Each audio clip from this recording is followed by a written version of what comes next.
Et coucou, alors aujourd'hui on se retrouve pour une nouvelle palle. Cette fois-ci il s'agit du challenge Mozart qui est organisé par Véronique Paron, dont je vous mettrai les informations en note comme d'habitude. Et alors pour ceux qui ne connaissent pas, moi personnellement c'est un challenge que je fais depuis le lancement et que j'adore parce qu'il se focalise sur la lecture et sur l'art. Bien sûr, c'est comme souvent dans ce type de challenge, il n'y a pas vraiment de restrictions vraiment hyper fortes. Il y a quand même des catégories artistiques que vous pouvez remplacer par des choses juste par genre ou ce genre de choses, voilà. Mais personnellement, à chaque fois, j'essaye au maximum de coller aux thématiques artistiques, puisque c'est un petit peu le but, et ça permet également de découvrir peut-être de nouvelles formes d'art, de nouveaux types de romans, et puis des livres auxquels on n'aurait pas forcément pensé pour commencer. Voilà. Alors, comme toujours dans les challenges, il y a plusieurs catégories. Celui-ci a 6 catégories définies par certains arts spécifiques et éventuellement par certaines par certains genres ou types de livres, si ça vous intéresse de faire un petit peu moitié-moitié ou un mélange éventuellement. Voilà. Et bien écoutez, sur ce, on va commencer tout de suite parce que j'ai quand même trouvé quelques petites choses un minimum originales, en tout cas dont j'avais jamais entendu parler, et puis d'autres bon, qui sont un petit peu plus communes et classiques, voilà, comme toujours avec moi, il y a à boire et à manger, il n'y a pas de raison, il y a toujours tout et n'importe quoi mélangé, voilà, mais comme on dit, on ne change pas une équipe qui gagne, donc eh ben, écoutez, je vais vous donner la première catégorie tout de suite. Pour la première catégorie, il s'agit de volume, avec comme mots-clés sculpture, architecture, design, mobilier, objet, littérature de l'imaginaire.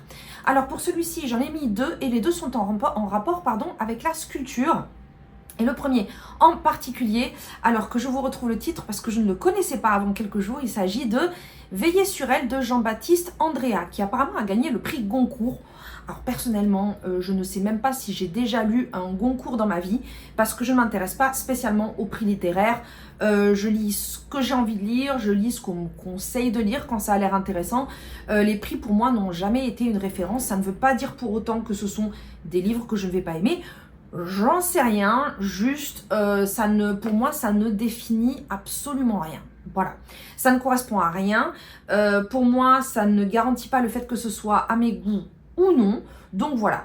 Alors, pourquoi est-ce que je dis que je ne savais rien sur ce livre il y a quelques jours? Non, ce n'est pas parce que je suis allée me renseigner sur le Goncourt, mais parce que l'une d'entre vous, donc de la chaîne Rose Bibli, dont je vous mettrai un lien, m'a dit effectivement que c'était un très bon livre et elle pensait qu'il s'agissait du même auteur que l'une des BD que je vous ai présentées, c'est-à-dire Azimut, et qui aurait écrit le scénario. Sauf que, en fait, celui qui a écrit le scénario d'Azimut, il s'agit de Jean-Baptiste Andréae, alors que celui de Veiller sur elle est Jean-Baptiste Andréa, tout court. Voilà, d'où la confusion. Et donc, quand je suis allée vérifier cet auteur, je me suis dit, mais non, mais en fait, ce sont 2 personnes distinctes.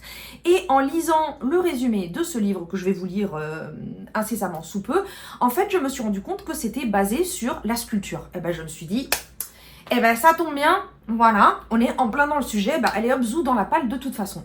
Alors, le résumé. Au grand jeu du destin, Mimo a tiré les mauvaises cartes. Né pauvre, il est confié en apprentissage à un sculpteur de pierre sans envergure, mais il a du génie entre les mains. Toutes les fées, ou presque, se sont penchées sur Viola Orsini. Héritière d'une famille prestigieuse, elle a passé son enfance à l'ombre d'un palais génois, mais elle a trop d'ambition pour se résigner à la place qu'on lui assigne. Ces deux-là n'auraient jamais dû se rencontrer. Au premier regard, ils se reconnaissent et se jurent de ne jamais se quitter.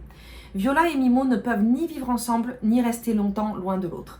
Liés par une attraction indéfectible, ils traversent des années de fureur quand l'Italie bascule dans le fascisme. Mimo prend sa revanche sur le sort, mais à quoi bon la gloire s'il doit perdre Viola? Un roman plein de fougue et d'éclat, habité par la grâce et la beauté. Alors, vous me direz, ça sent quand même la romance à plein nez tout ça. Alors oui, et puis vous savez que c'est pas mon truc. Sauf que vraisemblablement, ce livre n'est pas très long. Il a l'air vraiment très basé quand même sur la sculpture, mais aussi sur l'histoire de l'Italie fasciste. Alors vous savez que moi, j'aime bien tout ce qui est historique, les livres historiques, l'histoire en général, voilà. Et je me suis dit, pourquoi pas tenter? Alors même si à la base, c'est pas du tout mon style de livre, mais si suffisamment d'importance est donnée au contexte, au côté historique, à l'approfondissement des personnages, à tout ce type de choses, je peux passer outre. Voilà, en fait, moi, ce qui m'embête, c'est vraiment quand c'est un focus que sur l'histoire d'amour et que plus ou moins c'est le seul but du roman. Voilà, ça me saoule. Donc là, quand même, il y a plusieurs choses qui me font dire que peut-être ça pourrait être à tenter. Après, je pense que je vais le commencer. Et puis, bon, si je vois qu'au bout d'un moment, je n'accroche pas, je le laisserai. Hein, c'est pas grave. Mais, écoutez, pourquoi pas. Et puis, comme on dit, hein, faut jamais dire jamais. Et puis, des fois, on a des surprises. Voilà. Le deuxième, alors là, par contre, on est dans les classiques des classiques. Il s'agit de La Vénus d'Île de Prosper Mérimée, qui est une nouvelle. Alors, dont j'ai entendu parler depuis que j'étais à l'école. Et en particulier parce que quand j'étais au collège, on avait fait une année spécifique qui tournait autour juste du fantastique et de l'horreur. Oui, oui. J'ai coup de peau, j'avais vraiment eu une année très très spéciale en cours de français et de littérature pour ça. Et je sais que La Vénus d'Île avait été présentée. Et depuis, c'est un livre que j'ai toujours voulu lire. Et puis bon, comme toujours, on a trop de bouquins. Et puis on en prend un, on en prend un autre. Et puis il y en a qui passent à la trappe pendant des années. Alors pourquoi La Vénus d'Île? Parce que La Vénus d'Île est, si je me rappelle bien, je n'ai pas relu le résumé depuis, puis j'ai pas envie, d'une nouvelle qui tourne autour de la légende de Pygmalion et Galatée. Pygmalion qui était un sculpteur et qui avait sculpté une statue tellement belle qu'il en était tombé amoureux. Et il me semble qu'il y a une histoire où il va faire vivre la statue ou quelque chose comme ça. Enfin, je suis plus sûre à 100%. Mais voilà, c'est très très basé sur la sculpture, sur l'art parfait. Il y a beaucoup de thématiques comme ça. Prosper Mérimée, j'avais lu Colomba à l'école que j'avais bien aimé. Et comme c'est une nouvelle, je me suis dit, ça colle parfaitement, voilà, avec la sculpture, avec tout ça. Et puis c'est une nouvelle fantastique. Ça fait partie justement des nouvelles un petit peu effrayantes, un petit peu, vous savez, qui datent du 19e. Oh, j'ai du mal à le sortir celui-là. Du 19e, voilà. Je me répète pour pas que vous ayez l'impression que c'est une abeille qui vous parle. Et du début du XXe siècle où effectivement il y avait toujours cette atmosphère un petit peu creepy, un petit peu, sans forcément que l'histoire en soi ait des éléments d'horreur, mais ce côté un petit peu inquiétant, c'est quelque chose qui a toujours attiré mon attention. Donc voilà. Donc du coup, ce sont les deux que j'ai choisis pour la sculpture. Catégorie suivante, alors comme toujours, je garde mes petites photos. Il s'agit de couleurs, avec peinture, enluminure, orfèvrerie, vitrail, graphique, jeunesse, album. Pour celui-là, j'en ai également mis deux. Alors en premier, j'ai mis Artémisia d'Alexandra Lapierre. C'est aussi l'une d'entre vous qui me l'avait conseillé quand j'avais présenté la bande dessinée d'Artémisia, donc sur sa vie, que j'avais trouvé extrêmement intéressante, surtout pour l'époque. C'est l'une des rares femmes peintres qu'on est en train de redécouvrir parce que comme beaucoup de femmes artistes et autres, hein, c'était un domaine qui était très dominé par les hommes et puis surtout dont on a gardé la mémoire que pour les hommes. Mais ces dernières années, on redécouvre en fait comme ça beaucoup d'artistes, beaucoup de femmes aussi qui ont fait des progrès scientifiques, beaucoup de choses, et Artémisia en fait partie. Alors, si vous ne connaissez pas ses œuvres, allez voir parce que franchement, elle n'a rien à envier aux autres peintres de la Renaissance. Son père lui-même était un peintre très connu. En tout cas, j'ai trouvé que sa vie était vraiment passionnante. C'était une sorte de féminisme avant l'heure. C'est une femme qui s'est toujours défendue. Elle a été agressée, enfin même plus qu'agressée, hein, mais bon, on va éviter certains mots parce que je sais pas si ça passe bien sur YouTube, mais vous comprenez ce que je veux dire. Et c'est une femme qui, malgré l'époque, alors je ne sais plus, c'était le 16e ou le début du 17e. C'était 1600 et quelques, donc ça doit être le 17e. Mais qui a fait un procès à cet homme, alors qu'à l'époque, effectivement, les femmes avaient peur de se défendre et de dire quelque chose. Enfin, plein de choses comme ça sur sa vie qui font que ça en fait un personnage intéressant d'un point de vue historique, du point de vue de la femme elle-même, du point de vue de l'évolution de la société, du point de vue de l'art, enfin pour beaucoup de choses. Et donc, effectivement, quand j'avais présenté ça, on m'avait proposé Artémisia d'Alexandra Lapierre que je m'étais notée et que je n'ai pas encore lu, et je me suis dit que ça collait parfaitement avec peinture. Voilà, ça collait très bien. Ensuite, j'ai également forcément mis Le Passeur de Lumière de Bernard Tirsiot que je me suis acheté quand je suis venue en France pour Noël. Et que j'ai eu beaucoup de mal à trouver les années précédentes. Ça faisait des années que je le cherchais et que j'ai enfin trouvé. Sauf que je l'ai toujours pas lu, même si je l'ai pris depuis cet hiver. Alors, pourquoi? Parce que non seulement je lis assez lentement depuis quelques mois, mais aussi parce que justement en habitant loin, je me procure mes livres majoritairement en numérique maintenant, même si je préfère les livres papier, c'est pour un côté pratique, financier et voilà. Et effectivement, du coup, j'ai tendance à oublier les quelques livres papier que j'ai. Alors que j'en ai, parce que je ne peux pas vivre dans une maison ou un appartement sans livres autour de moi, même si c'est juste quelques-uns. J'ai besoin de leur présence. Je ne me sens pas... En fait, à chaque fois que je déménage, je me rends compte que tant que je n'ai pas installé mes quelques livres, je ne me sens pas chez moi. Voilà. Bref, passons. Tout ça, c'est pour dire que j'ai la version papier et qu'à chaque fois, je zappe que j'ai des livres papier. Donc, celui-là, voilà.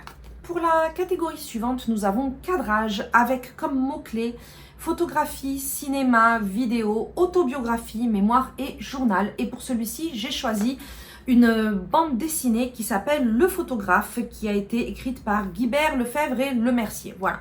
Alors c'est une bande dessinée que je ne connais pas à la base, que j'ai juste découverte il y a quelques jours en cherchant des livres autour de la thématique de la photographie et du cinéma. Et celle-ci en particulier a vraiment attiré mon attention parce que il semblerait que ce soit un mélange entre reportage, bande dessinée et photographie réelle. J'ai vu quelques pages sur internet et effectivement ça alterne les vignettes dessinées et les vignettes qui sont de vraies photos. C'est le travail de photographes reporters qui sont allés en Afghanistan pour documenter ce qui se passait là-bas. Je ne sais plus par contre vers quelle année c'était, et qui nous fait découvrir non seulement le quotidien en Afghanistan, mais aussi le contexte et le déclenchement de la guerre de l'Afghanistan. Voilà. Donc je trouvais que ça avait l'air très très intéressant d'un point de vue historique, encore une fois, par rapport à la guerre d'Afghanistan, qui, même si certains d'entre nous connaissent, parce que, en plus, en étant un petit peu plus vieux, c'est quand même arrivé régulièrement, donc bon, on voit la télé, les reportages et tout ça, mais également dont on ne connaît peut-être que les grandes lignes et pas vraiment dans le détail. En tout cas, c'est sûr qu'on ne peut pas savoir ce que c'est que de vivre là-dedans, puisque, à moins d'avoir grandi dans un endroit qui a connu la guerre, on a le privilège de ne pas connaître ça, en tout cas pour l'instant. Et après, avec les humains, il y a toujours un moment où ça recommence, alors pourvu que ça soit plus tard que plus tôt. Hein. Mais je trouvais justement que c'était très intéressant, non seulement d'avoir ce côté historique, le point de vue de quelqu'un qui a été là-bas, mais aussi ce mélange justement de dessins, mais aussi d'images réelles. En plus, d'un point de vue artistique, je trouve que l'idée est très originale et c'est quelque chose qui, il me semble, n'a pas spécialement été exploité dans le domaine du graphisme, en tout cas pour autant que je sache. C'est souvent ou l'un ou l'autre, donc je trouvais que c'était une très très bonne idée. Voilà. Alors, catégorie suivante, je reprends ma petite liste. Il s'agit de corps, avec danse, mouvement, tatouage, peau, performance, art contemporain, essai. Il y a beaucoup de trucs là-dedans. Alors, déjà, j'ai choisi d'y mettre le bal des folles de Victoria Mass, qui est beaucoup passé sur les réseaux, qui a eu apparemment beaucoup de succès, mais dont la thématique m'intéressait déjà. Et c'est pour ça que du coup j'ai dans ma palle depuis un moment, mais comme d'hab avec la hype, je mets un peu de côté. Voilà, alors en ce moment je n'entends plus trop parler, du coup je me suis dit tiens, ça recommence à m'intéresser. La seule chose dont je me rappelle, alors je sais que le résumé m'a intéressé, mais je ne l'ai pas relu pour pouvoir y aller un petit peu à l'aveugle et apprécier peut-être sans avoir des attentes spécifiques. Tout ce dont je me rappelle, c'est que ça parle de psychiatrie, ça parle d'asile psychiatrique en particulier dans lequel on enfermait des femmes, que c'est quelque chose qui se passe à une certaine époque, ça n'est pas maintenant, et je ne sais plus par contre si c'est en lien avec la santé mentale ou avec le traitement des femmes dans ce type de contexte, puisque si vous avez lu un minimum d'articles sur ce qui se passait au 19e, puis même avant vous me direz, mais on va dire sur le 19e et début du 20e siècle, ou certains reportages de Nelly Bly, où on enfermait un petit peu les femmes pour s'en débarrasser, parce qu'on a envie de se remarier, ou on a envie de se débarrasser, ou de récupérer la fortune, donc c'était un petit peu monnaie courante, c'est-à-dire que la moitié des patientes n'avaient pas de problème, hein, voilà. Et donc je ne sais plus si c'est en rapport à ça, mais c'est bien possible. Et donc du coup c'est en rapport avec la danse, puisque ça s'appelle le bal des folles, puisqu'apparemment ça a un rapport avec la danse. Quel est le rapport? Écoutez, on va le lire et puis on va découvrir ça ensemble. Voilà. Et sinon, j'ai également décidé de mettre un tome de la petite bibliothèque des savoirs dont j'avais lu un sur les requins et puis un autre sur je sais plus quoi, bref. Mais que j'ai beaucoup apprécié. Ce sont des bandes dessinées qui se basent sur une thématique dans le but de faire découvrir et d'apprendre justement autour de plusieurs sujets qu'on nous propose. Et donc, il y en avait un sur le tatouage qui a été écrit par Jérôme Pierrat, voilà.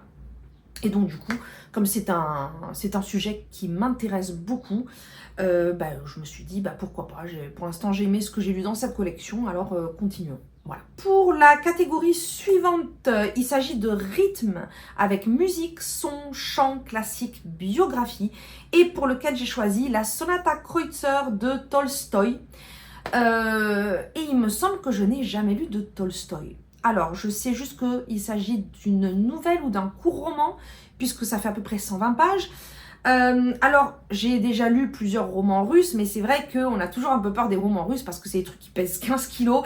Ça fait toujours un peu peur de voir la quantité de volume, de pages. Et pourtant, pour l'instant, j'ai aimé pratiquement tout ce que j'ai lu. Puis en même temps, c'est une culture qui m'intéresse beaucoup. Donc, voilà. Donc, je me suis dit, c'est peut-être justement une très bonne porte d'entrée pour Tolstoï. J'ai lu une histoire de violoniste il n'y a pas longtemps. Dostoïevski ou de Gogol, dont je vous ai parlé ici, mais je ne me rappelle plus. Bref. Et justement qui avait été très intéressante, et celle-ci, il semblerait qu'il y a une histoire assez sombre, assez profonde autour de cette sonate et de cette histoire alors je ne sais plus si c'est violoniste ou d'autres instruments, mais on reste quand même dans la musique classique. Voilà, et voilà, je me suis dit, écoutez, ça m'a l'air bien intéressant. Et j'ai également choisi Punk Rock Jesus de Sean Murphy. Est une bande dessinée qui tourne autour, comme son nom l'indique, du punk rock, mais aussi une émission de télé-réalité dans laquelle apparemment ils veulent recréer. En fait, ça a l'air d'avoir une sorte de relation avec la musique, avec la religion, et en même temps qui est assez humoristique et qui est une critique de notre société, des médias, de l'hyperprésence des médias, et en même temps de l'extrémisme religieux, en fait de beaucoup de thématiques comme ça. Apparemment, il a de très très bonnes critiques. Alors encore une fois, je ne suis pas allée trop profondément dans le résumé. Et parce que du coup, j'ai vraiment envie de découvrir ça. J'avoue que j'aime bien les critiques humoristiques, quand elles sont bien fondées, bien sûr. Mais comme toujours, il n'y a qu'en lisant qu'on sait si oui ou non ça a été bien fait, bien fondé. Puis surtout si c'est adapté à notre façon de percevoir les choses, parce que même quand elles sont bien faites, on n'a pas tous la même sensibilité et du coup ça ne fonctionne pas de la même façon. Voilà. En plus apparemment c'est un ton très humoristique, donc ça je pense que c'est idéal pour faire passer certains sujets, et du coup je me suis dit voilà, en plus c'est mon truc au niveau musical, donc il y a plusieurs thématiques comme ça où je me dis ça peut être sympa. Voilà. Et pour la dernière catégorie, nous avons ligne avec dessin, mode, broderie, textile, policier, thriller, horreur. Et pour celui-ci, j'ai choisi Cachemire rouge de... Faut que je dise mon petit papier. Me fait vieille, désolée. Christiana Moreau. Voilà, Christiana Moreau, qui est un livre que j'ai depuis un moment dans ma palle, parce que j'ai l'impression de voir la couverture passer sans arrêt. Et en même temps, je n'en entends jamais parler. Voilà, donc je sais que ça fait un moment que je l'ai. Et c'est un livre qui est basé sur le travail des tissus, se fournir aussi du point de vue des matières premières. Et le résumé m'avait beaucoup fait penser à La Tresse de Laetitia Colombani, dont je ne vous ai pas encore parlé, mais que j'ai terminé cet hiver et dont je vous parle bientôt. Et où apparemment il y a plusieurs destins qui s'entremêlent, mais tous liés d'une façon ou d'une autre au textile, à se procurer des textiles. Et je sais que parmi les pays présents, il y a la Mongolie. Et c'est l'une des premières raisons qui m'a fait choisir ce livre, d'autant plus que j'ai une amie qui est anthropologue et spécialisée dans les textiles de la Mongolie. Enfin, donc, c'est vrai que c'est quelque chose dont j'ai déjà entendu parler, alors, à quel point ça sera en relation, je ne sais pas. Mais le contexte, moi, m'intrigue beaucoup. Et du coup, j'ai très envie de le lire. Je crois qu'il n'est pas très long non plus. Il doit faire dans les peut-être 200 pages, un truc comme ça. Donc, voilà. Écoutez, je me suis pareil. Ça colle. Vous remarquerez que je n'ai pas pris les genres, alors que là j'aurais pu choisir thriller, horreur, où j'ai une ribambelle qui m'attend. Mais non, j'ai essayé de me coller vraiment au sujet. Donc écoutez, moi en tout cas personnellement, comme je vous ai dit, c'est un challenge que j'apprécie, peut-être l'un de ceux que j'apprécie le plus, autant pour la simplicité que pour la complexité de la recherche, justement pour... en fait la simplicité, elle est dans les catégories et dans la présentation, ce que j'aime beaucoup, parce qu'en même temps, la recherche des livres adaptés et de la découverte, alors que ce sont des livres dont on n'a pas forcément entendu parler et qui peuvent nous faire entrevoir des choses complètement hors des réseaux et de tout ce qui est mainstream, justement, je trouve que c'est... comment dire, j'aime beaucoup d'autres challenges, vous savez que j'en fais, sans forcément toujours tout lire, mais j'en fais pas mal. Mais le truc en fait, c'est que pour beaucoup de challenges, en étant précis et vaste en même temps, on a tendance à y fourrer des choses qu'on a déjà envie de lire, des choses mais sans forcément aller chercher des inconnus. Voilà, des inconnus à tout point de vue. Et moi, c'est ça vraiment que je trouve intéressant. Il y a ce petit côté chasse au trésor dans la littérature qui, moi, me donne ce petit plus que j'adore. Voilà. Ben, écoutez, on va pas passer 3 heures non plus à ce que je vous raconte la psychologie des challenges que j'aime ou que je n'aime pas. Enfin, si je les aime pas, je les fais pas, donc ça n'a aucune raison d'intervenir. Et surtout, si vous les faites, dites-moi, parce que c'est vraiment, surtout pour celui-là, j'adore vraiment explorer tout ce que vous avez à proposer.